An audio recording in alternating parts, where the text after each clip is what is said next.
हर त्योहार एक संदेश लाता है। हर कथा में भक्ति का प्रकाश छिपा है। भक्ति नंदिता पर जानिए हर पर्व का गूढ़ रहस्य और अपनाइए भक्ति का सही मार्ग। राधे राधे सौभाग्यशाली श्रोतागणों, भक्ति नंदिता लेकर आया है एक अद्भुत कथा जो न केवल आपके हृदय को छू जाएगी बल्कि आपको जीवन में भक्ति का नया दृष्टिकोण भी देगी। हर महीने कृष्ण पक्ष और शुक्ल पक्ष की 11वीं तिथि को एकादशी का व्रत रखा जाता है। चैत्र महीने की शुक्ल पक्ष की एकादशी को कामदा एकादशी के नाम से जाना जाता है, जो कि हिंदू नववर्ष की पहली एकादशी भी होती है।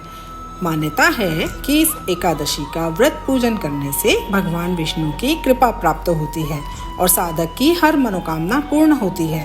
इस साल 2025 कामदा एकादशी का व्रत मंगलवार 8 अप्रैल को रखा जाएगा। इस दिन रवि योग और सर्वार्थ सिद्धि योग भी रहेंगे। पूजा के लिए 8 अप्रैल को ब्रह्म मुहूर्त में सुबह 4:32 से 5:18 तक रहेगा। वहीं अभिजीत मुहूर्त में 11:58 से 12:48 तक की पूजा का मुहूर्त शुभ रहेगा। दोनों ही मुहूर्त में भगवान विष्णु की पूजा कर सकते हैं। व्रत का पारण 9 अप्रैल सुबह 10:55 तक कर लें। धार्मिक मान्यता है कि कामदा एकादशी के व्रत से पाप कर्मों का नाश होता है।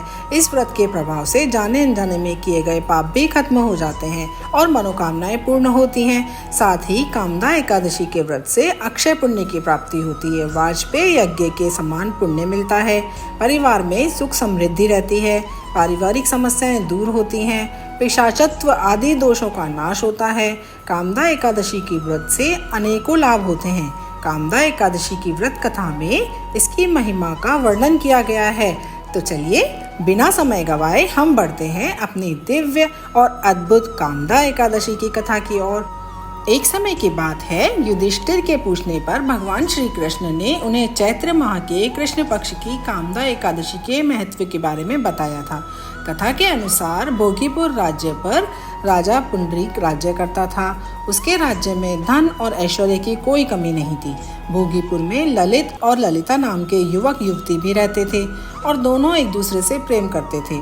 ललित एक गायक था। एक बार वह राजा पुंडरीक की सभा में गायन कर रहा था। तभी ललिता को देख उसका ध्यान भटका और सुरताल बिगड़ गए। राजा पुंडरीक इससे बहुत क्रोधित हुआ और उसने क्रोध में आकर ललित को राक्षस बनने का श्राप दे दिया। श्राप के कारण ललित राक्षस बन गया और श्राप के कारण ललित का जीवन कष्टपूर्ण हो गया। उधर ललिता भी बड़ी दुखी रहने लगी। एक दिन ललिता घूमते घूमते विंध्याचल पर्वत पर पहुंची। वहीं श्रृंगी ऋषि का आश्रम था। वह आश्रम के भीतर गई और श्रृंगी ऋषि को प्रणाम किया। श्रृंगी ऋषि ने जब ललिता से आने का कारण पूछा तो उसने रो रो कर अपने मन की पीड़ा बताई।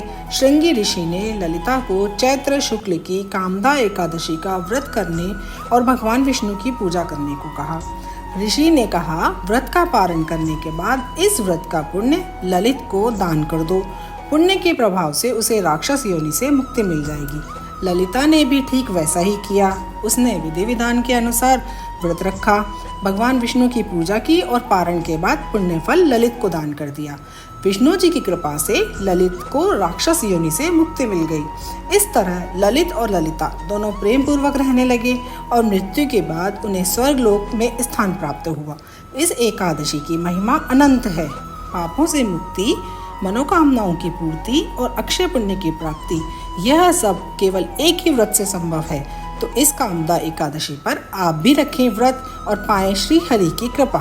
और ऐसी ही भक्ति से परिपूर्ण कहानियाँ और प्रेरणादायक वीडियो के लिए जुड़िए हमारे चैनल भक्ति नंदिता से और हमारे वीडियो को लाइक करें, शेयर करें और हमारे चैनल भक्ति नंदिता को अभी सब्सक्राइब करें। और हाँ, बेल आइकन प्रेस करना बिल्कुल भी ना भूलिए और हर बार सुने ऐसी ही लाभदायक और चमत्कारी कथाएं। एकादशी की कथा के साथ साथ तुलसी जी की पावन कथा का श्रवण भी अवश्य करना चाहिए। इसकी कथा का लिंक मैंने डिस्क्रिप्शन में दे दिया है। आप हमारे चैनल पर जाकर इसकी कथा सुन सकते हैं। जय श्री हरि, धन्यवाद।